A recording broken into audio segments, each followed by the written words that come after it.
अन्तिममा गएर यो गठबन्धन टुटे पनि नटुटे पनि एमसिसी पास गर्नमा ओली र मचाममा शेरबहादुरको गठजोड हुन्छ। चाहिने भने नेपाली सेनाले अब उसले मात्रै होइन कि उसले भने जस्तो अरू शक्तिहरूको सपोर्ट भयो भने उसले जे पनि गर्न सक्छ नि। गर्न नसक्ने कुरो त छैन। अहिले देशमा यत्रो ठुल्ठुला काण्ड एउटा मन्त्रीले, त्यसमा योगेश जस्तो मन्त्रीले गर्न सक्ने कुरो त बन्दैन। अब अच्छा आर्जुले पनि सरकारको सहयोग नलिकन त आर्जुले पनि गर्न सक्ने कुरो आउँदैन। संवैधानिक राजतन्त्र भएको बेलामा पनि यी कुराहरू यति नाङ्गो रूपमा, यति तल भ्रष्ट रूपमा अगाडि आइसकेका थिएनन्। जब गणतन्त्र आएपछि के हो भने नेताहरूमा कुनै कसैको डर भएर हरायो। इन्डियासँग मिलेर अहिले पनि मोदीलाई खुसी पारेर एमसिसी पास गर्नु छ। एमसिसी पास गरेर अमेरिकन रिलेसनबाट अरू धेरै पैसा खानु छ। यहाँ चारवटा शक्ति त बाह्य शक्तिहरू नेपालमा आँखा गाडेर अगाडि आएछन्। चिनिया शक्ति अगाडि आएछ, अमेरिकन शक्ति अगाडि आएछ, पश्चिमा शक्ति अगाडि आएछ, अब भारतीय शक्ति अगाडि आएछ। यी शक्तिले आफ्नो अनुकूल नेपाललाई प्रयोग गर्न खोजिरहेका छ। राजेन्द्र लिङ्गदेनले भनेको जुन अभिव्यक्ति हो, गाउँ गाउँमा नेतालाई चोर भन्छन्, त्यो अभिव्यक्ति वास्तव रियालिटी त हो नि। नेताहरूमाथिको आस्था जनतामा घट्दै गएको छ। यी भ्रष्टाचारको छानबिन भएर राज्यद्रोह रोकिन्छ भन्ने मलाई लाग्दैन। राज्यद्रोह अझ चर्किन्छ, किन यिनी नेता हुन्। यहाँ यिनीहरूलाई थर्काउने अर्को शक्ति छैन। ओलीजीमा एउटा के विशेषता आएको थियो भने पैसा नकमाई पोलिटिक्स हुँदैन, पैसा सजिलो कुरोले कमाइँदैन। अनि राज्यको सम्पत्तिमा कमिसन लिएर गणतन्त्र आइसकेपछि यो भ्रष्टाचारको क्षेत्र यति अनैतिक भएर गयो कि लाज घिन अप्ठ्यारो कसैले पनि मान्न छोडे। बेबी किङमा गइसकेपछि राज्य झन् कमजोर हुने भयो। राज्यको सार्वभौमिकता अझ कमजोर पार्ने हो। त्यो बाटो हुँदै सिक्किमको खतरा हो। अनि त्यो बाटो हुँदै सिक्किम भन्दा पनि भुटानको खतरा हो। उनले बुझे के भने पैसा नभइकन पोलिटिक्स हुँदैन। पोलिटिक्स भने के हो भने चुनाव जित्ने, सत्तामा जाने हो। सत्तामा जाने, राज्य दोहन गर्ने, फेरि पैसा कमाउने हो, फेरि चुनाव जित्ने हो। इन्डियामा मोदी सरकारले पनि नेपालमा एमसिसीको बारेमा अवरोध गरेन।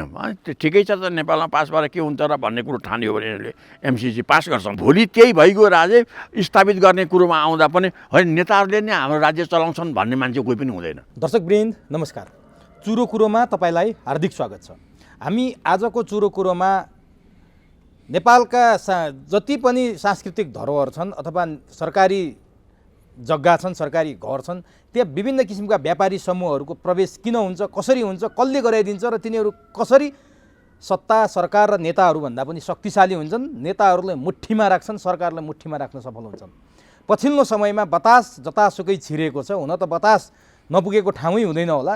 त्यही पनि बतास कम्पनी यति बेला नारायण हिटीको दरबारदेखि लिएर पाटनको दरबार स्क्वायर, गौशालाको धर्मशाला, पोखराको सेती नदी, तनहुको डाँडै, यी सम्पूर्ण ठाउँमा बतासले कसरी आफ्नो पन्जा फैलाउन सफल भयो, यसको पछाडि के त्यस्तो शक्ति छ जसरी ओम्नी यस्ता व्यापारिक समूहहरूले सरकार र नेतृत्वलाई कब्जामा लिएका छन्। त्यसै गरी बतास पनि अगाडि आयो। यस्ता समूहलाई प्रवेश दिने नेताहरूको मकसद के हो, के का लागि दिन्छन्, यो हामी जान्ने प्रयास गर्नेछौँ। सँगसँगै पछिल्लो राजनीतिक गतिविधिमा पनि हामी केन्द्रित भएर संवाद गर्नेछौँ। यसका निमित्त आजको चुरो कुरोमा पुराना कम्युनिस्ट नेता पूर्व मन्त्री राधाकृष्ण मैनाली हुनुहुन्छ। सबभन्दा पहिले म पूर्व मन्त्री राधाकृष्ण मैनालीलाई चुरो कुरोमा स्वागत गर्छु। तपाईँलाई चुरो कुरोमा हार्दिक धन्यवाद।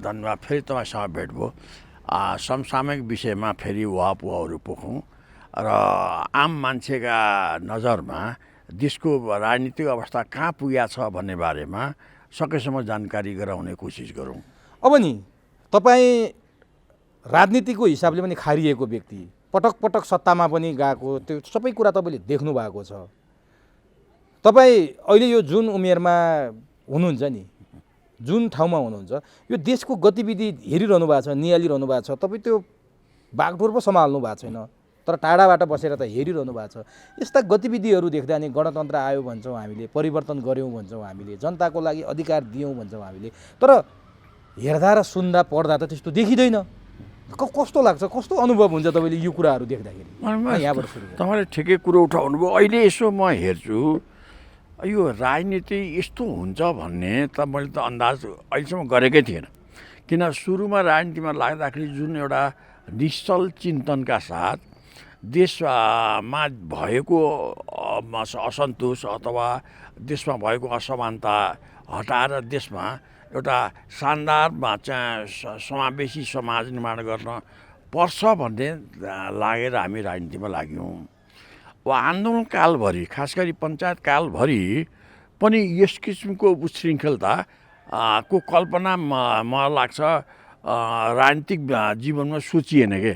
मलाई मात्रै होइन कि त्यतिखेरका हामी सहकर्मी हामी ओलीकै कुरो भयो, मोहनचन्द्रकै कुरो भयो, चाहिँ झलनाथ चाहिँ वामदेवहरूकै कुरोमा पनि सायद यस किसिमको खुरापाती उहाँहरूको दिमागमा आएको थियो जस्तो मलाई लाग्दैन। किन हामी त जेलमा पनि सहयात्री हुँदा खुरापाती कुरा त भएदेखि त अथवा निजी स्वार्थका कुरा भए त बेलामा मौकामा निक्लिन्थे, त्यस्ता कहिले निक्लिँदैन थिए। हामी आदर्शका कुरा गर्थ्यौँ, समाज रूपान्तरणका कुराहरू गर्थ्यौँ। तर अहिले आएर खास गरी हामी यो 78को अन्त्यतिर आइपुग्दाखेरि जे घटनाहरू बाहिर देखिँदै अब अहिले ओलीजीको बहुमतको सरकार, अत्यधिक बहुमतको सरकार पनि सडकमा पुग्यो। त्यस पछाडि पनि त्यतिखेरका योजनाहरू र नयाँ रूपमा कसरी सत्ता दोहन गर्न सकिन्छ भन्ने जानकारीहरू अहिले बाहिर आउँदै आएछन्। अहिले यहाँले अघि भने जस्तै बतासमा चाहिँ आनन्द बतास भन्छ, बतास त थर रहेछ। पहिले त बतास भन्दा मैले त हुरीमा चाहिँ आधी नै पो हो कि भन्ने ठानेको थियो। यो नेवार कम्युनिटीको एउटा थर रहेछ बतास भन्छ। अब त्यो पनि हो कि होइन, किन त्यसका पनि धेरै कथाहरू जोडिया छन्। त्यो आनन्द बतासजीका गतिविधिहरूमा पोलिटिकल पार्टीका नेताहरू कसरी जोडिए र अनि राज्य दोहन गर्ने योजना कसरी बृहत्तर रूपले फैलियो, यो बडो अचम्म र बडो दुःखदायी रूपले अगाडि आएछ। मैले सुनेअनुसार बतास पहिले पश्चिम तनहुँतिरको सामान्य परिवारका मान्छे। अब उनको सबभन्दा पहिले राजनीतिक सम्पर्क जो शैलजा आचार्य नेपाली काङ्ग्रेसको नेत्री बौद्ध लागेपछि, त्यहाँभन्दा पहिले त उनी सामान्य कपडा व्यापारीको रूपमा बसेको मान्छे। ससुरालीसँग निर्भर हुँदै ससुरालीको सहयोगमा अथवा जुन घरमा उनी काम गर्थे त्यो घरमा उनले ससुराली बनाए।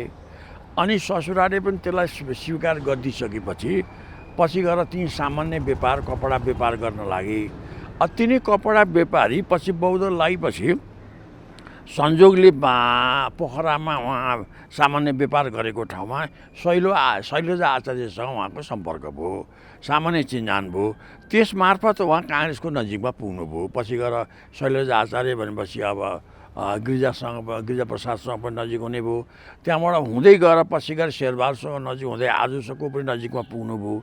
अब त्यहाँबाट अब उहाँको राजनीतिक पहुँचमा अगाडि बढ्दै गएर उहाँले सानातिना व्यापारिक फाइदाहरू राज्यबाट लिन थाल्नुभयो। अब लिँदै गएर चाहिँ उहाँले जुन आफ्नो स्थिति उठाएर लिएर गइसकेपछि पछि के देख्नुभयो भने काङ्ग्रेस कमजोर हुँदै गएपछि अब उहाँको सम्पर्क अब चाहिँ एमालेसँग पनि नगरी हुँदैन। किन पोलिटिकल्ली उनी राजनीतिक कार्यकर्ता त थिएनन्। उनलाई चाहिएको के थियो, कसरी पैसा कमाउने हो। पैसा कमाउनुले के बुझ्यो भने काङ्ग्रेससँग लाग्दैखेरि के थाहा पायो भने नेताहरूको पछि लागेर नेताहरूलाई बसीभूत बनाएर अथवा उनीहरूलाई के गर्दा ऊ खुसी हुन्छन् त्यो कुरो गरिदिएपछि अनि नेताबाट राज्य दोहन गर्न सकिन्छ भन्ने अनुमानमा उनी पुगे। पछि गएर काङ्ग्रेससँग मात्रै लाग्दाखेरि काङ्ग्रेस त सधैँ सत्तामा बस्छ कि बस्दैन, फेरि बिस्तारै काङ्ग्रेस कमजोर पनि हुँदै गयो। अब अरू शक्तिहरू बढ्दै आए, वामपन्थी शक्ति बढ्दै आए, माओवादीको शक्ति बढ्दै आएपछि उहाँको सम्पर्क आनन्द बतासको सम्पर्क मैले सुने बुझेअनुसार हाम्रो रविन्द्र अधिकारी उनी पोखराकै परे। पोखराको रविन्द्र अधिकारी र सायद उनी कलेज पढ्दाखेरिको केही चिन्जान दोस्ती, कति दोस्ती थियो, सामान्य चिन्जान त कलेज पढ्दाखेरिको थियो भन्ने कुरो गर्छन्। त्यस मार्फत नै पछि गएर उनले अधिकारीलाई चुनावमा सहयोग गर्दै अधिकारी मार्फत उहाँको एमालेसँग सम्पर्क अगाडि बढ्यो। अब सम्पर्क अगाडि बढेपछि यस्तो मानेमा ओलीजीमा एउटा के विशेषता आएको थियो भने पैसा नकमाई पोलिटिक्स हुँदैन, पैसा सजिलो कुरोले कमाइँदैन। अनि राज्यको सम्पत्तिमा कमिसन लिएर सिधै राज्य कोषमा कमिसन लिएर पैसा आउँदैन। किन्तु राज्यमा काम पनि त गर्नु पर्यो। जस्तो कुनै एउटा ठेका लाग्यो, ठेकाको जम्मै पैसा त आफै आउँदैन। चाहिँ त्यो ठेकेदारले दिने अलिअलि पैसा मात्रै आउने भयो। फेरि सबै ठेका आफूले नै लगाउँछ पाइन्छ भन्ने कुरो पनि भएन। त्योभन्दा अलग रूपले कसरी कमाउन सकिन्छ भन्दा व्यापारीलाई गुडबुकमा राखेर अनि राज्यका जुन विभिन्न प्रपर्टीहरू छन् चाहिँ सम्पत्ति राजकीय जुनमा जमिनहरू हुन्छ त्यसलाई ठेकापट्टामा सस्तोमा दिने, उसले पैसा कमाउँछ, त्यो कमाएको पैसामा आफ्नो हिस्सा उसँग रहन्छ, चाहिएको बेलामा ल्याउन सकिन्छ भन्छ। यस किसिमको चिन्तन चाहिँ पहिलो मलाई चाहिँ ओलीमा आयो। चाहिँ ओलीजी नेता भएपछि किन उहाँले सबभन्दा पहिले चाहिँ यो यति समूहबाट सुरु गर्नुभयो। अब यति समूहबाट सुरु गरेर यतिका विभिन्न ब्रान्चहरू शाखाहरू खोलेर अनि यति मार्फतै जे काम गराउनुपर्छ आर्थिक कामको ठेक्कापट्टा जम्मै यतिलाई दिने हो। अनि यतिलाई विभिन्न यो एयरलाइन्सको एजेन्सी पनि यतिलाई दिने हो, किन प्लेन किन्यो त्यसको नेपालको एजेन्ट चाहिँ उसलाई बनाउन लगाएर आएको कमिसन त उसले नै राख्दाखेरि आफू त देखिने काहीँ पनि परेन, अनि चाहिएको बेला त पैसा आइहाल्यो। यस किसिमले चाहिँ योजनामा आउने यतिलाई बनाउनु भयो। पछि गएर यो ओम्निमा पनि उहाँको त्यही चाल हो, आफ्नो चिनाजनाका मान्छेहरूलाई कम्पनी खोलाएर त्यहाँ ठेक्कापट्टा दिएपछि आएको पैसा पनि त्यहीँ रहने भयो। चाहिँ यसै गर्दै गर्दै चाहिँ ओलीजीकै सम्पर्क चाहिँ अहिले पछि गएर बतास समूहमा आनन्द बताससँग पनि भयो र उहाँले त्यतिखेर आफू सत्तामा हुँदादेखि नै अब अरू कति दिनुभएको छ। अब चाहिँ यही बिचमा त्यसरी पाथिभर आएको पनि 200-300 रुपियाँ पनि जमिन उहाँका आफ्नै किसिमका मान्छेहरू बनाएर एउटा समिति बनाएर त्यसलाई लिजमा दिएको छ। साह्रै सस्तो गोकर्ण रिसोर्टको रिसोर्टमा दिएको छ। गोकर्ण रिसोर्ट पनि त्यसै गरी उसलाई यो यति समूहलाई दिएको छ, क्यारे त्यो पनि सस्तोमा दिएको छ। अब यो ट्रस्टका धेरै सम्पत्तिहरू त्यसै गरी अगाडि गएको हो। यो यही कुरामा नि तपाईँले व्याख्या गरिहाल्नुभयो। आनन्द बतास कसरी नेताहरूको सम्पर्कमा गए। उनी कुनै राजनीतिक पार्टीका नेता त होइनन्, व्यापारी हुन्। तर तपाईँकै सहकर्मीहरू केपी ओली भन्नुहोस्, माधव नेपाल भन्नुहोस्, झलनाथ भन्नुहोस्, इभन काङ्ग्रेसमा भएका शेरबहादुर तपाईँहरूकै समकालीन मान्छेहरू हिजो तपाईँहरूले राजनीति गर्दाखेरि जनताका लागि गर्छौँ भनेर जेल बस्नुभयो, जनताका लागि भनेर तपाईँले दुःख पाउनुभयो। तपाईँ आज त्यो मूलधारको राजनीतिमा नभए पनि वास्तविकता त त्यही थियो नि।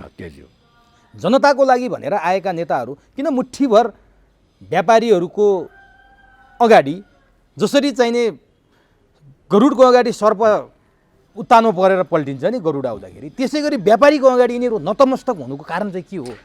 त्यो भनेको मैले अहिले भने किन नेताहरूलाई पैसा चाहियो। अब कुरो कहाँबाट बिग्रियो भने हिजो राजनीति सिद्धान्तमा थियो, एउटा निष्ठामा थियो, चाहिँ एउटा चाहिँ सचाइमा र एउटा स्वयं सेवामा थियो।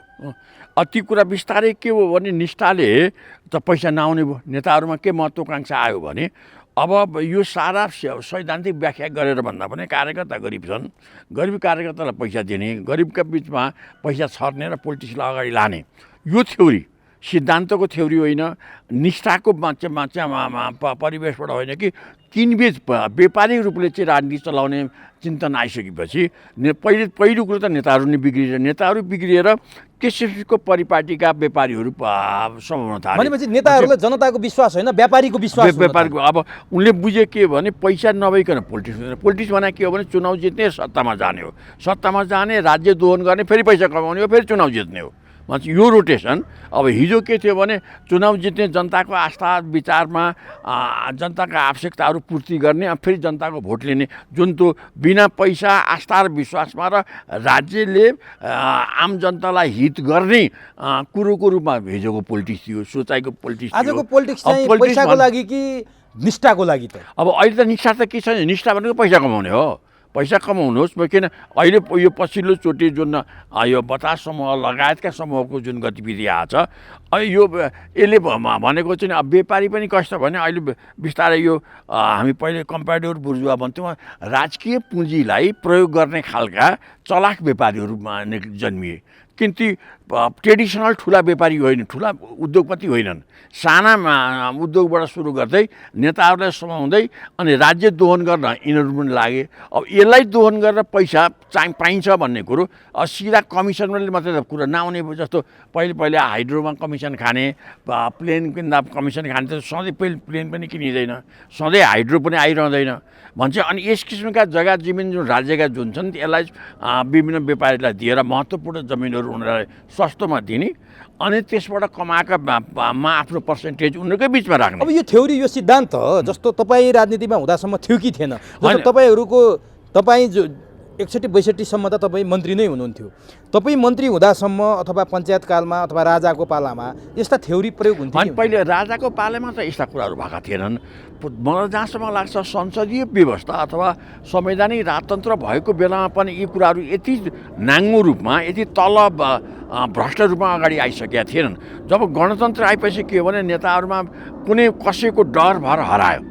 सबभन्दा समस्या यी नेताहरू कस्ता बेमान भए भने हातमा डन्डी लिएर अर्को शक्ति अगाडि छ भने आफू अलिकति चाहिँ अदबमा बस्ने हो। डन्डी लिने शक्ति अगाडि छैन भने अदबमा नबस्ने हो। अब अहिले बहुदल लागेपछि नेताहरू अदबविहीन भए, अनुशासनविहीन भए। उनीहरूलाई रोक्ने ठोक्ने के उनीलाई जे मन लाग्यो त्यो गर्दाखेरि छुट भयो। किन सेना पनि त्यसको विरोधमा बोल्दैन, पुलिस पनि त्यसको विरोधमा बोल्दैन, पोलिटिकल पार्टी पनि त्यसको विरोधमा बोल्दैन। किन काङ्ग्रेस र एमाले ठुला पार्टी छन्, दुईटैले मिलिमिली खाने हो। किन यी बतासबाटै देखियो भने बतासले काङ्ग्रेसलाई पनि खुवाछ अनि बतासले यतापट्टि चाहिँ एमालेलाई पनि खुवाछ भन्दा दुईटैलाई खुवाइसकेपछि त यही हाम्रो बालुवाटार काण्डै हेर्नुहोस् न। बालुवाटार काण्डमा चाहिँ यता विजय गच्छेदार पनि त्यही जोडिएकै छन्, बाबुराम पनि त्यहीँ जोडिएकै छन्, माधव नेपाल पनि जोडिएकै छन्। विष्णु पौडेल त त्यसको संयोजकै विष्णु पौडेल हो भन्छ त्यो सबैभित्रको कोअर्डिनेटर भने चाहिँ यस्तो कुरोमा अलिक मसिनो बोलेर कुरोकानी मिलाउन चाहिँ क्षमता भएको त विष्णु पौडेलजी नै हो। अनि त्यो उहाँको क्षमताले नै यो सब कोअर्डिनेटरमा चाहिँ भएर अगाडि आएको मुद्दा भोलि के होला कसो होला अथवा चाहिँ बालुवाटारकै बारेमा त्यही जग्गा चाहिँ राणाजीकै सुवर्णकै हुने हो कि नहुने हो त्यो भोलिका अदालतका कुराहरू हुन् भने त्यसका लामा कथाहरू छन्।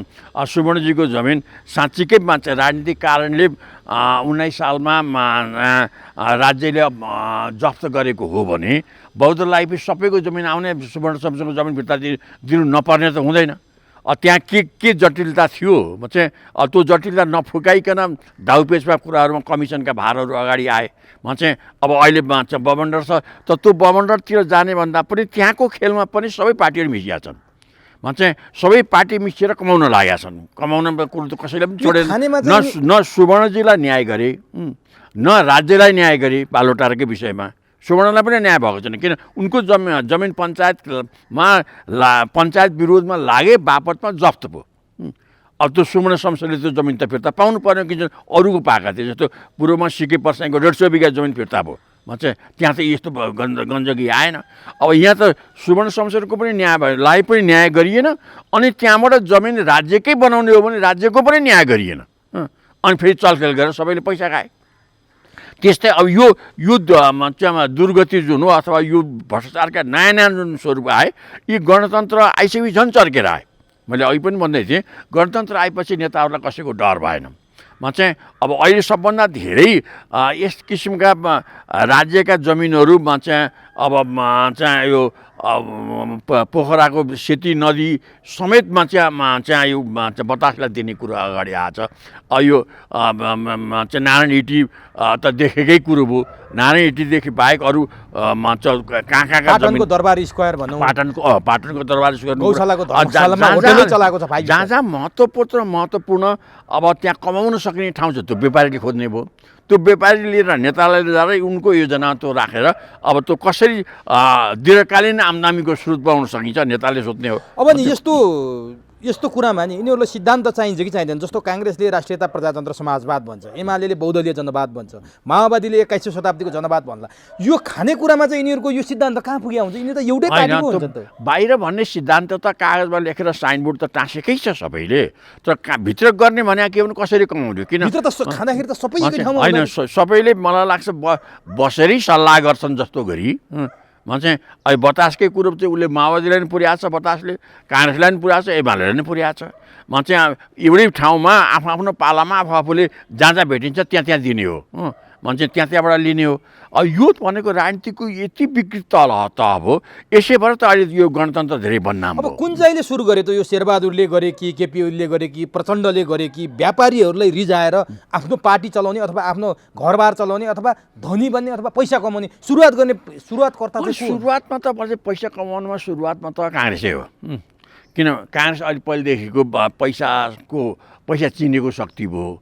बहुदल लाग्ने बित्तिकै गिरिजाप्रसादकै पालादेखि अब यो रूपमा नभए पनि सानो रूपमा भए पनि धमिजा आयो। पैसा कमाउने कुरोमा काङ्ग्रेस नै अगाडि आयो। लाउडा र धमिजा त काङ्ग्रेसले नै सुरु अनि लाउडरमा त कत्रो बवाल नै मचियो मचिए पनि त्यतिखेर यो अहिलेको यो जुन रेसियोको जुन भोल्युम छ त्यो भोल्युमभन्दा त्यतिखेरको भोल्युम त सानो थियो तैपनि धेरै चर्चामा आयो। अब अहिले आएर पछाडि मान्छे त्यसलाई लाँदै लाँदै चाहिँ के भयो भने अब विस्तृत रूपमा कसरी कमाउन सकिन्छ भन्ने योजनै बनाउन थाल्यो। अब यो योजना बनाएर अब अहिले चाहिँ त्यो रोग चाहिँ काङ्ग्रेसले कमाएको देखेपछि अब एमालेमा पनि सर्यो। अब एमालेमा पनि सबभन्दा यो कुरोमा चतुर त हाम्रो ओलीजी नै निक्लिएर अगाडि आउनुभयो। किन माधवजीको बारेमा पनि अलिअलि कुरो त थुप्रै छन् तर यति ठुला योजनाहरू छैनन्। प्रचण्डको बारेमा सबभन्दा धेरै त पहिलेकै जनमुक्ति सेनाकै बेलाका धेरै कुराहरू छन्।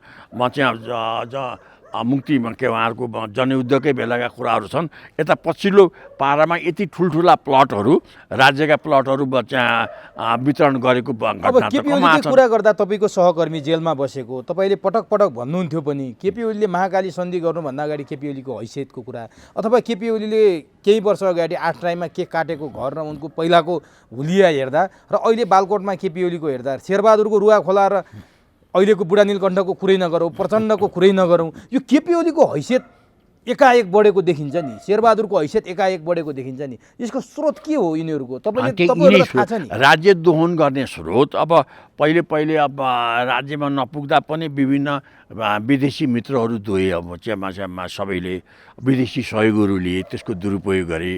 अब ओली पनि महाकालीभन्दा पहिलेको ओली र महाकालीभन्दा यता एकैचोटि महाकाली यता चाहिँ ओलीको यो अहिलेको पोजिसन होइन नि त्यो क्रमशः सत्तामा जाने सिलसिलामा नै बढ्दै गएर अहिलेको अवस्थामा आयो।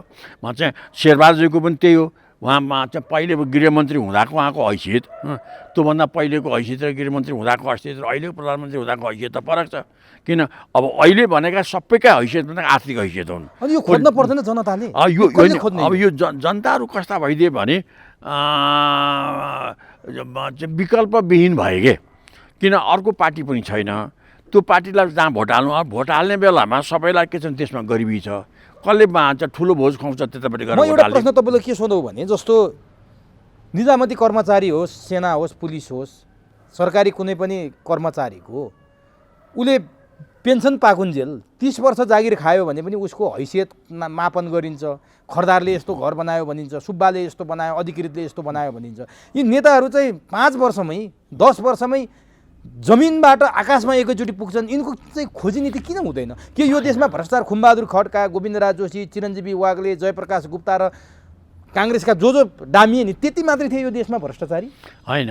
त्यो त त्यतिखेर अलिअलि एक झकड कसरी अख्तियार केही नेताहरूबाट त खनिहाल्यो। त्यहाँभन्दा यता नेताहरूले नै त्यो अख्तियारलाई चाहिँ आफ्नो क्याप्चरमा लिइहाले। आफ्नो गिरफ्तमा अहिले अख्तियार स्वतन्त्र अख्तियार त छैन। अब सत्ताको नजिकमा नेताको नजिकमा बस्ने अख्तियार भएपछि त अनि यी भन्छन् अहिले बालोटारकै काण्डमा चाहिँ अब पोलिटिकल लिडरहरूलाई चाहिँ कारबाही नगर्ने भन्ने कुरो त खुला आउँछ हालिसक्यो। अब तल कर्मचारी मात्रै निचोर्ने कुरो आएको छ भने त्यो त हाक्की नै के हो भने पोलिटिकल हस्तक्षेप भयो भन्ने कुरो त पुष्टि भयो। यी सबै कुरोले म अहिले के देख्छु भने गणतन्त्र आइसकेपछि यो भ्रष्टाचारको क्षेत्र यति अनैतिक भएर गयो कि लाज घिन अप्ठ्यारो कसैले पनि मान्न छोडे।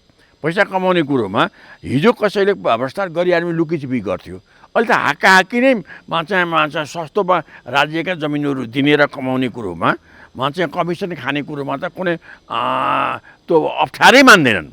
त्यो तहमा आउनु भने त अब त्यही भएर त अब यो करिब अब गणतन्त्र संविधान घोषणा भएको 7-8 वर्ष भयो। 7-8 वर्षमा नै अहिलेका नेताहरू यति बदनाम भए कि अब यो उनीहरूले धेरै बदनामी भएपछि त यो अहिलेको सरकार बदनाम भन्दा पनि सिस्टमलाई नै बदनामी गर्न पुगे। अब अहिले मान्छेले के भन्छन् गणतन्त्र आएपछि भ्रष्टाचार बढ्यो भन्छ। गणतन्त्रले भ्रष्टाचार गर्यो भन्ने अर्थ नै के हो भन्छ? अब होइन अहिले सरकार चुनाव भएर आएको ओली सरकार एमाले सरकार अथवा काङ्ग्रेसको सरकार बदनाम भयो यसरी मान्छेले भन्दैनन्। आम मान्छेले भन्दा गणतन्त्र आएपछि भ्रष्टाचार भयो भनेपछि त्यो सिस्टमलाई नै बदनाम गर्ने तहसम्मको भ्रष्टाचार अहिले अगाडि आएको छ र त्यो साँच्चीकै अब यसले मलाई चाहिँ यो सिस्टमले सजिलो रूपले अगाडि बढ्न सक्ने यो सिस्टमले जनताको हितमा काम गर्छ भन्ने विश्वास सिर्जना गर्ने सम्भावना घट्दै गएको छ। अब म कहाँनिर तपाईँलाई जोड्न चाहन्छु भने जस्तो यो बतास समूहलाई नारायण हिटीको जिम्मा दिए, अहिले त भत्काउन थाले प्रेमालेको कुरा हामी गरौँला, अथवा तनहुकै कुरा गरौँ अथवा पोखराको कुरा गरौँ अथवा अरू ठाउँका, बतासका आनन्द बतासले प्रष्ट भनेका छन् कि मैले गएर सिधै हडपेको होइन, उनीहरू टेन्डर खोले, टेन्डर मार्फत म गएको हो, म एउटा नियम कानुन पुरा गरेर वैधानिकता पुरा गरेर गएको छु भनेर उनले भनिरहेछन्। अनि दोष मान्छेहरू सबै बतासमाथि खनिएका छन्। अहिले बतासले खायो, बतासले खायो, बतासको दोष हो कि बतासलाई त्यहाँ चल्न दिने चाहिँ नेताहरूको दोष हो त? यो त बतासको त ऊ त नियम पुरा गरेर गएको छ नि बतास त। तपाईँ के भन्नुहुन्छ यसमा? अनि यो त के छ भने नियम बनाउने भनेको नेताहरूले अब भने नि यही कुन काण्ड चलेको थियो भन्छ के गोकर्ण दिनमा लिजलाई बढाउने बेलामा कतिवटा ऐन त आफै सरकारले नै संशोधन गरेको छ।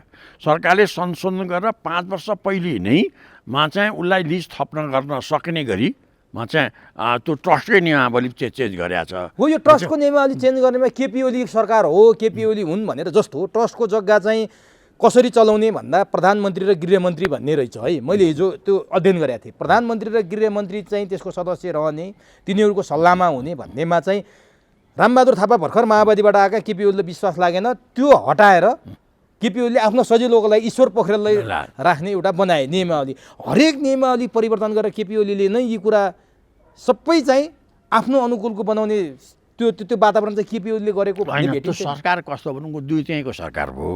जस्तो झापाको गिरिबन्धु टी स्टेट बेच्नको लागि 3 चोटि ऐन संशोधन भएछ।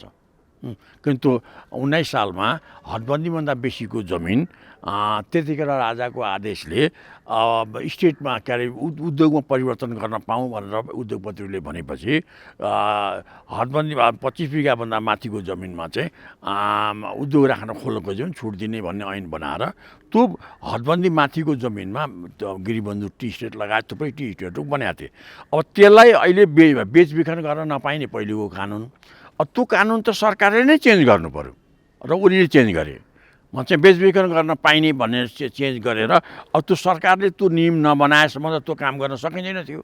त्यही कारण सरकारले काम बनाउने, जस्तो यहीँमा चाहिँ यतिलाई नै दिने उसमा पनि सारा नियम कानुन मिलाउने, संशोधन गर्ने र अब यसो हेर्दाखेरि व्यापारीले त ऐन बमोजिम ल्याएको छ चाहिँ, तर त्यो सबै मिलाउने काम सरकारले गरेको छ। राज्यलाई घाटा पारेर व्यापारीलाई पोस्ने काम गरेपछि त्यसमा गलत नियत थियो भन्ने कुरो त त्यसमा देखिने भयो क्या। सिधै हेर्दाखेरि नेताले पैसा खाएको पनि देखिँदैन। अब ऐन कानुन मिलाएर छ, किन राज्यले ऐन कानुन संशोधन गर्ने त उसको अधिकारको कुरो भयो। तर त्यो गलत नियत राखेर, गलत मनसाय राखेर ऐन कानुन संशोधन गरेर सस्तोमा व्यापारीलाई राज्यका पुँजीहरू दिने कुरो मिलाउने। अब कानुन रूपले पनि अदालतमा उजुरी गऱ्यो भने त लाग्दैन, किन कानुन छँदै छ, कानुन बमोजिम गरेको छ। अब त त्यसको राजनीतिक नियत चाहिँ अब त्यसको राज्यप्रतिको नियत चाहिँ गलत भयो। किन नेताहरूले गलत मनसायले काम गर्न थाकेपछि राज्यलाई ठग्न त सजिलो हुने। भनेपछि यहाँ सतहमा देखिँदाखेरि योगेश भट्टराई र आर्जु देउबा चाहिँ व्यापक चर्चामा छन्। आर्जु देउबा बतास समूहको सल्लाहकारमा नै त्यो समितिमै भएको र अहिले त्यो वेबसाइटै चलेको छैन, उनीहरूले बन्दै गराइदिएका छन् आर्जुले म छैन भनेर भनिसकेपछि। योगेश भट्टराई र आर्जु चाहिँ सतहमा देखिएका छन्। यिनीहरूभन्दा माथि शेरबहादुर र केपी ओलीको डिजाइन हो यो, यिनीहरूलाई फसाइया हो कि के हो? होइन, मलाई लाग्छ अब अहिले देशमा यत्रो ठुल्ठुला काण्ड एउटा मन्त्रीले, त्यसमा पनि योगेश जस्तो मन्त्रीले गर्न सक्ने कुरो त भन्दैन। अब अच्छा आर्जुले पनि सरकारको सहयोग नलिकन त आर्जुले पनि गर्न सक्ने कुरो आउँदैन। त्यही कारण तलका त यी चाहिँ योजनाकार मात्रै हुन्छ। जस्तै अहिले बतासलाई लिएर आउनमा रविन्द्र अधिकारीको जुन भूमिका अगाडि आयो, बिचरा उनले पार्टीको समर्थनमा एउटा व्यापारीलाई लिएर आए, उनले गल्ती गरेर त के थियो?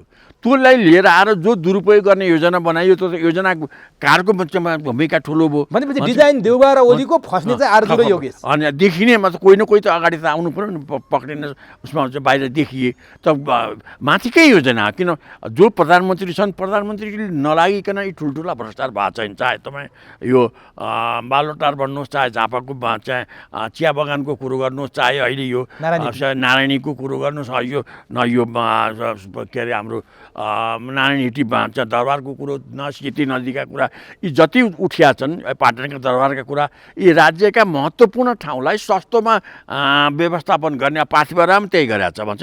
पार्थिवराममा चाहिँ ओलीका आफ्ना केही मान्छेहरू समिति बनाएर त्यसलाई जमिन दिएको छ 2000-3000 प्रति रोपनी भाडाका दरले जमिन दिएको छ। त्यहाँबाट आउनेमा के भित्र सिस्टम उनीहरूले मिलाएका छन्। यसो हेर्दा कानुनमा पक्रिने ठाउँ छैन। कानुनमा पक्रिने भने त उही राज्य विप्लवै भएर ती कानुनलाई चेन्ज गरेर नेटमाथि ड्याङ्की हान्ने हो भने त ती कुरा निक्लिन्छन्। न सजिलो गरी अहिलेकै कानुन परिवेशले जनता त कहाँसम्म तर्सिन थाल्यो भने यिनीहरूले त देशै बेचेक्या हो। सार्वजनिक र सरकारी जग्गा सरकारी सम्पत्ति त देख्नै नहुने भयो त व्यापारीको पोल्टामा हालिदिइहाल्ने। यिनले त देशै बेचिसके कि भन्ने चिन्ता पो गर्न थाल्यो। त यी हेर्नुहोस् न अब यो हाम्रो पश्चिमको नक्सा अनुसारको लिम्पिया धुराकै कुरो गर्नु न। कानुनमा चाहिँ के अरे संविधानमा नक्सामा त हामीसँग छँदैछ। तर मोदीले त हिजो फेरि हेर्नुहोस् त अनि उता इन्जिनियरले बाटो बनाएछन् उनीहरूका गृहमन्त्री प्रधानमन्त्रीले घोषणा गरेछन्। सरकारको काहीँ पनि काउन्टर छैन। नेपाल सरकारले त्यो हाम्रो हो त्यहाँ किन यस्तो भयो भनेर बोल्दा पनि बोल्दैन। नबोल्नुको कारण के हो भने इन्डियासँग मिलेर अहिले पनि मोदीलाई खुसी पारेर एमसिसी पास गर्नु छ। एमसिसी पास गरेर अमेरिकन रिलेसनबाट अरू धेरै पैसा खानु छ। यहाँ पैसा त मलाई त एमसिसी पास गर्दाखेरि राष्ट्रमा को सार्वभौमिकता खण्डित हुने मात्रै होइन कि त्यसबाट आर्थिक आम्दानी शुभलाभ पनि हुन्छ। किन जब 56 अरबमा कमसेकम उनीहरूको मार्जिन 2-4% त पक्कै पनि त्यहाँ राखेकै छ। त्यो घुमाएर जसरी अहिले चाहिँ आएको छ चाहिँ जसरी यो नारायण जसरी आउँछ त्यस्तै गरी घुमाएर आउने हो। त्यो घुमाएर आउनेमा चाहिँ अहिलेका सबभन्दा यो कमाउमा अगुवा भनेका हाम्रा चाहिँ एमालेका नेता काङ्ग्रेसका नेताहरू जुन छन् त उनीहरूलाई त भागभण्डा त लागिहाल्छ। पर्सेन्टेजमा आउँछ यिनीहरू सबै। त्यही भएर उनीहरू ज्यान फालेर लागेका छन्। त्यस कुरोको विरोध होइन। अब अहिले चाहिँ एमसिसी पास गर्ने कुरोमा ओली र प्रचण्ड के अरे ओली र शेरबहादुरजीको जुन गठबन्धन हुँदैछ त्यो पनि त्यही खेल हो। हिजो बेलुका हिजो दिउँसो उनीहरूको भेटघाट भयो नि त्यो के यसैको थियो।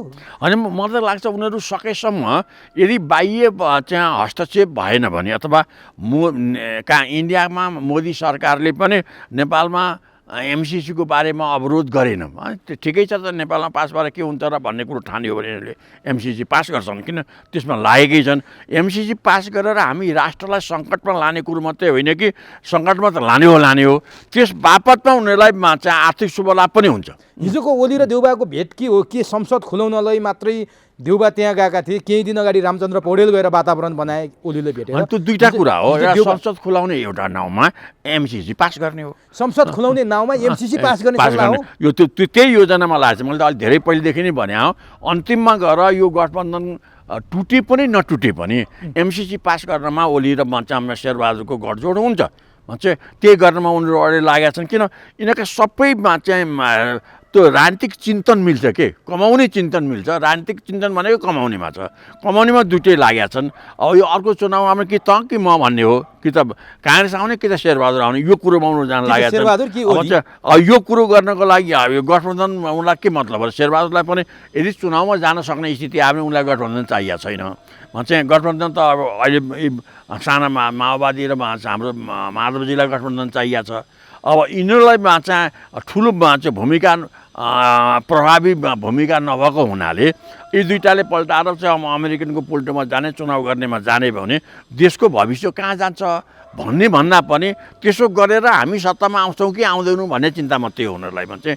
अब काहीँ शेरबहादुरजीले त्यसो गरेर चाहिँ एमाले सत्तामा जान्छ म आउँदिनँ भन्ने पर्यो भने जसरी मालेले सत्ताबाट हटाएर एमालेले सत्तामा ल्याएको थियो त्यस्तो पर्यो भने यहाँ चुनाव नै नहुन सक्छ।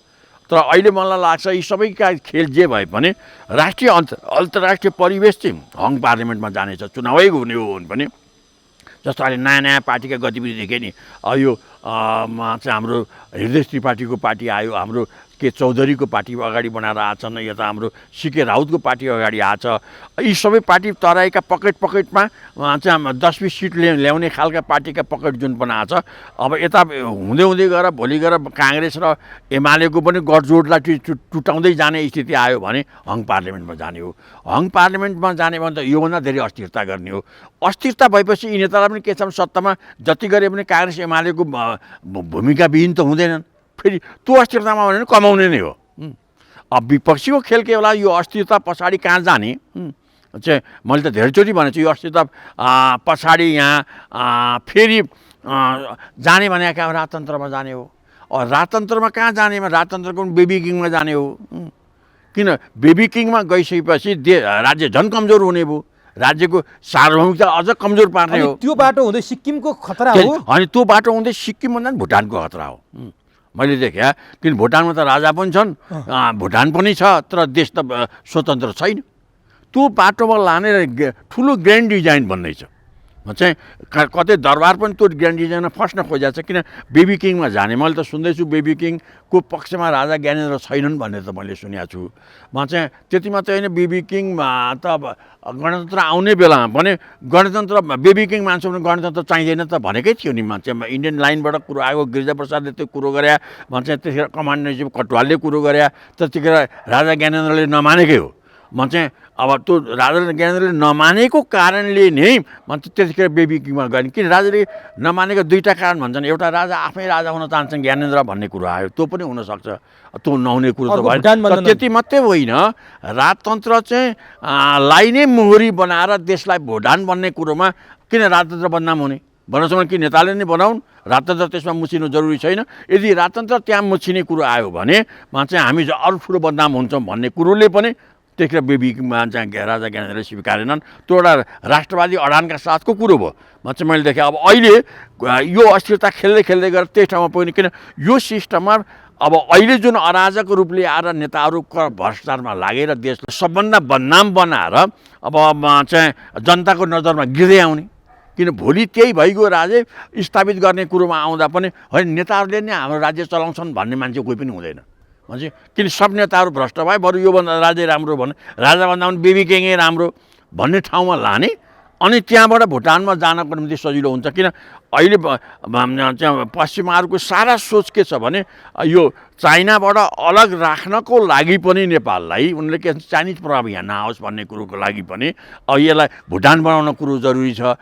अनि भुटान बनाएपछि सुरक्षा पनि आफ्नो हातमा आउने भयो, अनि जलस्रोत पनि आफ्नो हातमा आउने भयो, अनि विदेश नीति पनि आफ्नो हातमा आउने भयो, एउटा भोट पकडमा आउने भयो। यो खेल डिजाइनका साथ अगाडि चलिरहेको छ भन्ने मलाई भारत र अमेरिका एक ठाउँमा छन्। हजुर, यसमा भारत र पश्चिमा अब यो कुरोमा छन् यो कुरोमा यदि छन् भन्ने कुरो किन मलाई लाग्छ भने यो एमसिसी पास गर्नमा मोदी सरकारको पनि समर्थन देखियो भने, जस्तो अहिले भर्खरै शेरबहादुरजी इन्डिया जाने भनेको थियो प्रधानमन्त्री, त्यो त रोक्यो। अनि आज त गएर आइसक्नु पनि भित्री कुरो त भित्र मिलाइसकेको छ। अब भित्री कुरो मिलाइसकेपछि एमसिसी पास गर्ने कुरोमा चाहिँ मोदी सरकारले अब एमसिसीले मेरो अहित गर्छ कि भारतको अहित गर्छ कि हित गर्छ भन्ने कुरो नबुझिकन हामी पनि डेमोक्रेट, अमेरिकन पनि डेमोक्रेट, त्यस कारण चीन विरोधी सेन्टिमेन्टको निम्ति अमेरिकासँग जानु जरुरी छ भन्ने ठाउँमा चाहिँ मोदी पुगे भने आरजु देउबा त्यही कुरालाई कन्भिन्स गर्न गयो। त्यही कुरो एमसिसी पास गर्नुपर्छ हैन। विश्लेषणकर्ताहरूले त्यही भन्छन् कि आरजु गएर एमसिसीको पक्षमा लबिङ गरेको छ भन्छ। उताबाट के भइसकेको छ त्यो त अहिले पनि टुङ्गो छैन। भ्रमण किन रोकियो त? कोरोना मात्रै? भ्रमण त कोरोनाकै कारणले हुनसक्छ। अनि त्यो हुनसक्छ किन इन्डियामा कोरोना त हाइली बढेको छ। किन सबै राजनेताहरू आउँदाखेरि त त्यसको पनि एउटा समस्या त आउने भयो। त्यो त्यसै कारणले पनि हुनसक्छ। तर आरजुलाई किन यति धेरै अधिकार दिए शेरबहादुरले? शेरबहादुर देशका प्रतिनिधि हुन्, आरजुलाई भारतको प्रतिनिधि बनाएर शेरबहादुरले पठाए। पार्टीमा अरू मान्छे छन्, अरूको भूमिका हुन्छ, परराष्ट्रको विज्ञहरूलाई पठाउनु पर्थ्यो। आरजुलाई यति धेरै यी विवादित पात्रले अफिसियल्ली त अब शेरबहादुर सोभरेन देशको एउटा सोभरेन प्रधानमन्त्री, त पोलिटिकल्ली भन्ने हो भने त शेरबहादुरजीलाई पनि पुरा आफ्नो ब्याकग्राउन्डमा राख्ने त आरजु नै हो भनेर धेरैले भन्छन् नि। मैले मात्रै भने होइन मान्छे, किन उहाँको पकड पश्चिमाहरूसँगको पकड मान्छे शेरबहादुरजीको भन्दा बलियो छ, पहिलेदेखिको छ। पहिलेदेखि नै उहाँ अमेरिकन सिआईको नजिकमा भनेर सबैले भन्छन्। त्यही कारणले उहाँको चाहिँ बोलाइ सायद मलाई लाग्छ भारतीय नेताहरूमा पनि यो पश्चिमा लाइनको प्रवक्ताको रूपमा नेपालबाट चाहिँ आरजुजीलाई पनि धेरै ठान्छन् र त्यहाँ पठाइया हो भन्छ। नभए त परराष्ट्र सचिवै गरेर सबै कुरो गर्न सक्ने। सेनापति पनि भारतमा उपचार गर्ने बहाना भनौँ अथवा साँच्चीकै बिरामी भएर हो भारतमा हुनुहुन्छ, के बिरामी हो भन्ने थाहा भएन। एकैपटक उहाँको प्रभुराम शर्मा प्रधान सेनापति पनि भारतमा हुनुहुन्छ, उहाँको बिरामीको बारेमा केही जानकारी गराइएन, के बिरामी भएर जानुभयो गराइएन। उहाँले सम्पूर्ण सैनिक तालिम पनि भारतमा गर्नुभएको रहेछ, अरूले त अरू देशमा पनि गर्थे। उहाँको त्यही रहेछ, यसलाई पनि मान्छेले अलि चासोका साथ हेरेका छन् के खिचडी पाक्दैछ कि? होइन, अब यो हाम्रो देशभित्र तपाईँले अघि भने जस्तै नेताहरूका चलखेल बाहिर एकदम भ्रष्टाचार विरोधी भाषण आउँछन्, भित्र भ्रष्टाचारलाई नै मूल मन्त्र बनाएर हिँडेका छन् भने जस्तै अब यहाँ पनि बाह्य शक्तिहरूको अन्तर्राष्ट्रिय पोलिटिक्स यसो हेर्दाखेरि राम्रो देखिन्छ, हार्दिकता देखिन्छ, तर भित्रभित्रै चाहिँ यहाँ केही त कुरो पाकिराखेको छ। किन यहाँ देशभित्र नेपालमा चाहिँ अब सबैको चासोको अहिले सेन्टर बनाएको छ, किन अमेरिकनको चासोको पनि नेपालबाट सेन्टर बनाएको छ, चाइनिजहरूको पनि यो सेन्टर बनाएको छ। किन यहाँबाट कुनै गतिविधि गऱ्यो भने धेरै गतिविधिमा पश्चिमाहरूको चासो भनेको एन्टी चाइनिज गतिविधि हुन्छ भन्ने कुरो चाइनिजहरूले बुझेका छन्। अब अमेरिकनहरू पनि नेपालबाट मात्रै बच्चे यो गतिविधि गर्न सकिन्छ, जुन पहिले उनले अफगानिस्तानलाई सेन्टर बनाउन खोजेका थिए, त्यहाँबाट त भाग्नु पऱ्यो। त्यही कारण अब नेपाललाई सेन्टर बनाएर यो एसियामा चाहिँ अमेरिकन पोलिटिक्स लाने कुरोमा अमेरिकनहरूबाट ध्यान पालेर अगाडि लागेका छन्। अब यही कुरो मलाई लाग्छ इन्डियनहरूलाई पनि, अब इन्डियनमा एउटा ठुलो समस्या के छ भने एन्टी चाइनिज चिन विरोधी एउटा प्रभाव इन्डियामा ठुलो छ। त्यो चिन विरोधी प्रभावलाई साथ दिएर चुनाव जित्नको लागि मोदीहरू फेरि पश्चिमाको नजिकमा पनि पुग्न सक्छन्, अमेरिकाको नजिकमा पनि पुग्न सक्छन्। तर अर्को एउटा सम्भावना के छ भने मोदी र सी जिनपिङकै आफ्नै पहलमा जो गतिविधि बढाएको छ, एसियाई शक्ति एक ठाउँमा लाने भनेर अगाडि आएको छ। एसियाई शक्ति एक ठाउँमा जाने सम्भावनामा चिन र इन्डियाको जुन नजिकपन आउनु खोजेको छ, त्यो पश्चिमाहरू त्यसलाई रुचाउँदैनन्। पश्चिमाहरू रुचाउन नआएर एमसिसी यहाँ आइसकेपछि यो गठजोड एसियाई गठजोडलाई टोटाउने हो। त्यो चाइनातिर गतिविधि अवैध गतिविधि गरेर इन्डियातिर अवैध गतिविधि गरेर त्यो ठाउँमा लाने कुरो, अब यो पोलिटिक्स चाहिँ मोदी सरकारले बुझ्छ कि बुझ्दैन? यहाँ एमसिसी आएर अमेरिकनहरू यहाँ के गर्न आउन खोजिरहेछन् नेपालमा? चिन विरोधी मात्रै गतिविधिमा आउन खोजेका छन् कि एसियाई शक्तिलाई एकीकृत हुन नदिन निम्ति आउन खोजेका छन्? त्यो कुरो चाहिँ इन्डियन गभर्मेन्टले नबुझेर चिन विरोधी सेन्टिमेन्टमा मात्रै लाग्यो भने त यो सङ्कट त इन्डियालाई पनि हो। भने नेपाली सेनाले के भूमिका खेल्न सक्छ? त्यसै सेना यही प्रसङ्गमा अब सेना हाम्रो जनरल उता इन्डिया गएका छन्, यही चक्रमा कुनै अर्को चक्र पनि छ कि? अब काहीँ एमसिसी पास गरिसकेपछि पास हुने स्थिति आइसक्दा हामीमाथि पनि खतरा आउँछ भन्ने कुरो इन्डियनले पनि ठानेका छन् कि? अनि त्यो ठाने हो भने त सजिलो गरी नेपाली सेनाले के गर्न सक्छ त? चाहिँ अनि चाहिने भने नेपाली सेनाले अब उसले मात्रै होइन कि उसले भने जस्तो अरू शक्तिहरूको सपोर्ट भयो भने उसले जे पनि गर्न सक्छ नि, गर्न नसक्ने कुरो त छैन। किन यहाँ राष्ट्रियता कमजोर हुने कुरो अगाडि आयो र उसका छिमेकीहरूले पनि त्यो कुरो बुझिदिए भनेपछि सेना मार्फत एमसिसी रोक्न पनि मजाले सक्छन्। भारतले सेना मार्फत यहाँ मात्रै होइन कि यो सिस्टमलाई नै खुर्किन सक्छ। यो जुन अहिले यति भयावह जनविरोधी रूपमा उठेको जनताको नजरमा अस्ति भन्न त मान्छेले त्यसलाई धेरैले पत्याउँदैनन्, अलिअलि धेरैले पत्याएको छन्। हाम्रो त्यो राजेन्द्र लिङ्गदेनले भनेको जुन अभिव्यक्ति हो, गाउँ गाउँमा नेतालाई चोर भन्छन्, त्यो अभिव्यक्ति वास्तव रियालिटी त हो नि। नेताहरू माथिको आस्था जनतामा घट्दै गएको छ। चोरै नभने पनि त्यसको एउटा शब्द के हो भने नेताप्रतिको आकर्षण, पार्टीप्रतिको आकर्षण घट्दै गएको छ। अब जो खाते पिते छन्, जो कमाउन पाएछन् ती मस्त छन् भन्छ। जसले खान पाएको छैन भने चाहिँ स्वतन्त्र मान्छे छन् धेरै, उनीहरू त नेताप्रतिको आस्था उनको घट्दै अगाडि आएको छ। त्यो स्थिति भने जहीँ पनि पार्टीहरू अनपपुलर भएपछि देशमा अस्तव्यस्तता आएको छ। सेनाहरूले हात हाल्ने भनेको पनि जब तपाईँ थाइल्यान्डमा हेर्नुहोस्, बङ्गलादेशमा हेर्नुहोस्, पाकिस्तानमा हेर्नुहोस्, नेताहरू जब करप्सनमा लाग्छन् त्यहाँ सेनाले आफ्नो जिम्मेवारी पनि यहाँको सेना त चुप्प लागेर बसेको छ नि त। व्यावसायिक सेना भएर हो अथवा के हो, यहाँको सेनाले त कुनै त्यस्तो सङ्केत पनि गरेको छैन। होइन, सेनाले सङ्केत गर्ने कुरो अनि मैले अहिले सङ्केत गर्छ सेना चाहिँ आइहाल्यो भने त्यो तयारीमा पनि त्यो डिजाइन हुनसक्छ कि? केही तयारी हुनसक्छ, सेना तयारीको डिजाइन हुनसक्छ। किन म यहाँ एकदम सामान्य रूपमा जुन बाहिर हावा चिसो हावा बगेको छ, यो चाहिँ यत्तिकै सेलाउँछ अथवा यत्तिकै रूपमा सबैलाई आराम दिएर अगाडि जान्छ भनेको त्यसभित्र अरू ताता हावाका जुन करेन्टहरू बगेका छन्, ती करेन्टहरूले कहाँ कसलाई पछार्छ त्यो टुङ्गो चाहिँ छैन। कार्यपालिकाको यो भद्रगोल व्यवस्थापिकाको त्यो भद्रगोल व्यवस्थापिका केपी ओलीले अर्को चुनाव नहुँदासम्म पनि हामी संसद अवरुद्ध गर्छौँ भनिरहेछन्। न्यायपालिकाभित्र त्यस्तो छ। यो सबै कुरालाई सेनाले नजिकबाट हेरे हुनसक्छ। होइन, त्यो त निश्चित हेरिरहेको छ। सारमा भन्ने हो भने अहिले हेर्नुहोस् न, सत्ताका सबै अङ्ग पतित भए। किन क्याबिनेट पनि हिजो ओलीको क्याबिनेट पनि पतित भयो, अनि अडाले टिपेर फ्याँक्नुपर्ने स्थिति आयो। अहिलेकै सरकार पनि एमसिसीको पक्षमा लागेको छ, उसले पनि सरकार भए जस्तो गरी कुनै काम गर्न सकेका छैन भन्छ। अब यो फेरि अहिले नै कोरोनाको महामारी अगाडि आउँदैछ भन्छ।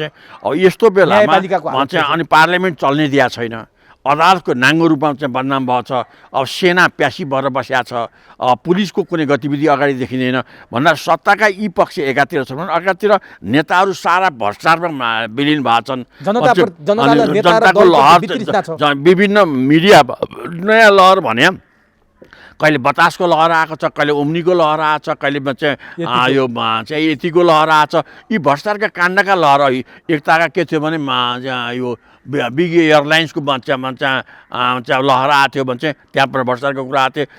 एकताका यो टेलिफोनको के अरे सिएमएनसी चाहिँ त्यो दूरसञ्चारको जुन प्राइभेट दूरसञ्चारको त्यसको लहर आएको थियो। त्यसका कति 40-45 अरब कर मिनाका कुराहरू अगाडि आएको थियो। यस्ता यस्ता गलत लहरले नेता राजनीति बदनाम भएको छ।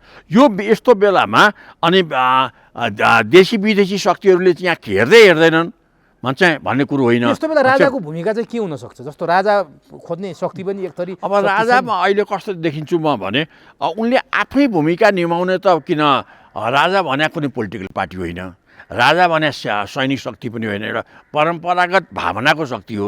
उसले आफै केही गर्न सक्ने अवस्था अहिले पनि आएको छैन। जनताको सेन्टिमेन्ट त अनि जनताको आस्था राजाप्रति हिजोभन्दा बढ्या छ, यो एउटा पक्ष हो। त राजा आफैले भन्दा पनि राजालाई अब यो राष्ट्रिय अन्तर्राष्ट्रिय शक्तिले कुन भूमिका दिने हो, अब त्यो स्थिति चाहिँ अगाडि आउन सक्छ। अब त्यो भूमिका मैले अघि पनि भने काहीँ बेबी किङको भूमिकामा लगेर फेरि हामीलाई बाघको मुखबाट निकालेर भालुको मुखमा हाल्ने हुन् कि भन्छ। त्यसो नभएर देशै बचाउन बाह्य शक्तिहरूले नेपालमा अहिलेसम्म चाइनिजहरूको मात्रै देशलाई खाने कुदृष्टि नेपालप्रति त्यति चलेको अहिलेसम्म फिलिङ भएको छैन। तर अरू शक्तिहरूले त आफ्नो हित मात्रै गर्ने र देशको हित कम गर्ने मान्छ अहिलेसम्म हुँदै अगाडि हुँदै आएको छ। स्थितिमा देशको अवस्था छ, अस्थिर र जटिल अवस्थामा देश पुगेको छ। देश यति अनि मलाई चाहिँ इतिहासमा यति ठुलो सङ्कटमा देश कहिले थिएन। किन त अहिले त यहाँ पार्टी पनि कमजोर, पार्टी पनि बदनाम, नेता पनि बदनाम, राजकीय सबै माथिका निकायहरू बदनाम, निष्क्रिय पतित भएको अवस्थामा छन्। यस्तो बेलामा अनि अन्तर्राष्ट्रिय खेल पनि त्यत्तिकै देशमा चर्किराखेका छ। किन अहिले 4वटा शक्ति त बाह्य शक्तिहरू नेपालमा आँखा गाडेर अगाडि आएको छन्। चिनिया शक्ति अगाडि आएको छ, अमेरिकन शक्ति अगाडि आएको छ, पश्चिमा शक्ति अगाडि आएको छ, अब भारतीय शक्ति अगाडि आएको छ। यी शक्तिले आफ्नो अनुकूल नेपाललाई प्रयोग गर्न खोजिराखेका छन्। अब देशभित्रका नेताहरू सबै भ्रष्टाचारमा लागेका छन्। अनि सबै पोलिटिकल पार्टी मात्रै होइन, राजा लगायतको राष्ट्रिय शक्तिहरूलाई एकीकृत हुने अवस्था पनि छैन।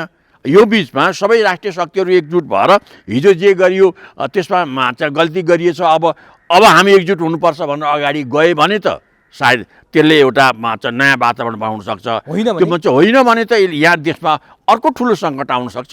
त्यो सङ्कटले देशलाई फेरि नयाँ मोडमा लान सक्छ। अब म अन्तिममा अघि जहाँबाट सुरु गरेका थिएँ बतासको कुरा गरौँ न, त्यहाँबाट म यो कार्यक्रम सक्छु। जस्तो 70 करोडको काण्ड भयो, गोकुल बास्कोटा मन्त्री थिए, केपी ओली पुरै बचाउमा उत्रिए, भानुभक्तलाई ओम्नी र यतिको चाहिँ आरोप लाग्यो, त्यसमा पनि बचाउमा केपी ओली उत्रिए, ओम्नीमा यतिमा पनि त्यसै गरी। तर यसपालि योगेश भट्टराईमाथि प्रहार भएको छ। केपी ओलीले बचाउ गरेको देखिएन, कता कता योगेश भट्टराईले असन्तुष्टि पोख्छन्, केपी ओलीले मलाई फसाए, आज बोल्दिएका छैनन् केपी ओली, त्यो बारेमा केपी ओलीले मुख खोलेका छैनन्, किन होला? अनि त्यो त के छ भने अब प्रयोग गर्ने अनि त्यसलाई छोड्ने त अब ओलीको आफ्नो बानी नै हो भन्छ। ओलीले योगेशलाई भयो, घनश्यामलाई भयो, अब पछि भएका 10 भाइ सबैलाई प्रयोग गर्ने र यो सबै उनको त्यो क्यारेक्टर के भयो भने मान्छेलाई प्रयोग गरेर फाल्ने नै हो भन्छ। त्यो कुरोमा त उनीमा लागेकै छन्। अब त्यसमा योगेशले चाहिँ उनले बचाउँछन् जस्तो पनि लाग्दैन, प्रयोग गरेर सकियो भन्छ। अथवा के त्यो सबै कुरो के हो भने त्यति भएर पनि यी भ्रष्टाचारको छानबिन भएर राज्य दोहन रोकिन्छ भन्ने मलाई लाग्दैन। राज्य दोहन अझ चर्किन्छ।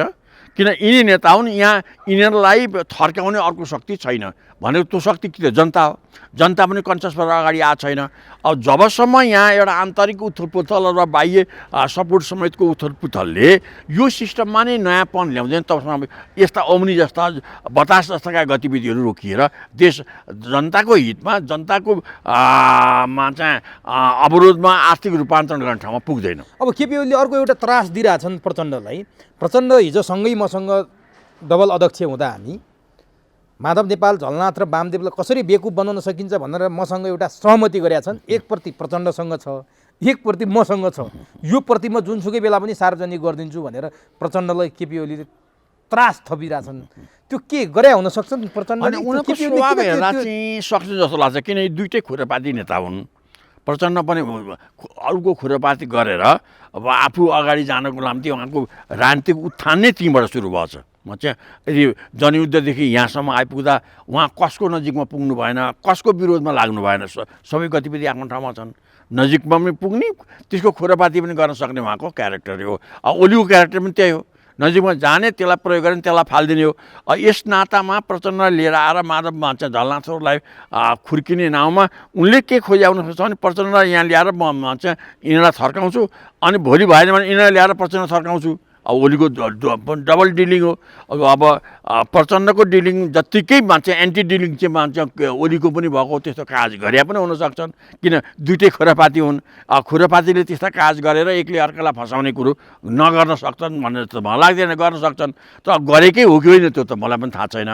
त त्यस्तो गर्नै सक्दैन भनेर भन्न सक्ने अवस्था चाहिँ छैन। अब त्यो गऱ्यो भने के भने एकले अर्कालाई लडाउन गर्छन्। तर त्यो गरेर अहिले ओलीले निकाले बापतमा त्यसको के अर्थ लाग्छ? यिनीहरू कोही त नैतिक छैनन् मान्छे। ओलीको त्यो केटाकेटीपन हो, त्यो निकालेर पनि आखिर उनीहरूको गठजोड अब अहिले प्रचण्ड र माधवको काङ्ग्रेससँग जुन गठजोड छ त्यो गठजोड त उनीहरूको बाध्यता हो। अब ओलीले अहिले त्यो कागज निकाले बापतमा त्यो गठजोड टुट्दैन। त्यो गठजोड कतिखेर टुट्छ भन्दा शेरबहादुरको स्वार्थमा चोट लाग्ने भयो भने चाहिँ टुट्छ।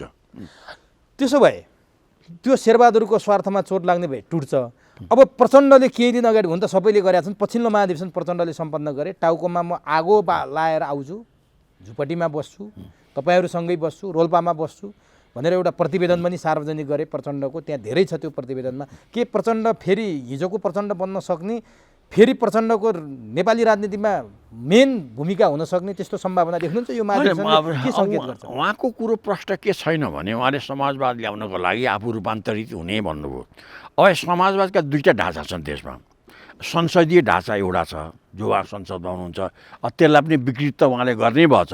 यो विकृत पाटोलाई फ्याँकेर संसदीय ढाँचाले म ल्याउनको लागि म परिवर्तित हुन्छु भने हो कि अब गैर संसदीय बाटोमा गएर जस्तो अहिले वैद्यजीहरू हुनुहुन्छ, उहाँ चाहिँ हाम्रो चन्दहरू हुनुहुन्छ, त्यो ठाउँमा गएर म फेरि एकदलीय सिस्टमको समाजवाद ल्याउँछु भने त्यो त उहाँले क्लियर गरेको छ। ढुलमुले देखियो। अब त्यो ढुलमुले कतापट्टि जाँदाखेरि आफ्नो स्वास्थ्य पूर्ति हुन्छ। उहाँको सुर के हो भने उहाँलाई मन लाग्यो के हो भने यही पार्लियामेन्टमा यताउति गरेर पार्टीलाई बलियो बनाएर प्रधानमन्त्री हुन उहाँलाई मन छ। फेरि म चाहिँ त्यो मनको लागि उहाँले आफ्नो पार्टीलाई बलियो बनाउनको लागि यो गैर संसदीय शक्तिलाई पनि समेट्ने खालको कुरो पनि गर्नु परेको छ। गैर संसदीय बाटोमा गयो भने तुरुन्त प्रधानमन्त्री बन्न सकिँदैन भन्ने पनि उहाँलाई लागेको छ। त्यही कारण उहाँ त्यो भनाइमा नै उहाँ आफ्नै भनाइमा आफू कन्ट्राडिक्सन उहाँलाई छ। कतापट्टि हो उहाँले क्लियर गरेको छैन कि उहाँले भनेको समाजवाद र उहाँ सुधारिन्छु भने संसदभित्रबाट सुधारिन्छु भने आयो कि संसद बाहिरबाट, त्यो प्रश्न नभएको हुनाले त्यो कार्यकर्ता अल्मल्याउने मात्रै कुरो भएको छ। संसदभित्रका कार्यकर्ता अल्मल्याउने, संसद बाहिरका कार्यकर्ता पनि अल्मल्याउने उहाँले कुरो गरेको छ। अब यसले मलाई लाग्छ उहाँको खास रूपान्तरण भएर उहाँ नयाँ ठाउँमा पुग्नु होला जस्तो मलाई लाग्दैन। हस्, समय दिनुभयो, अत्यन्त महत्त्वपूर्ण भनाइराख्नु भयो, यसका लागि तपाईँलाई हार्दिक धन्यवाद। मैले पनि मेरा केही आग्रह राख्ने मौका दिनुभयो, म तपाईँहरूलाई, तपाईँको टिभीलाई पनि धन्यवाद दिन चाहन्छु।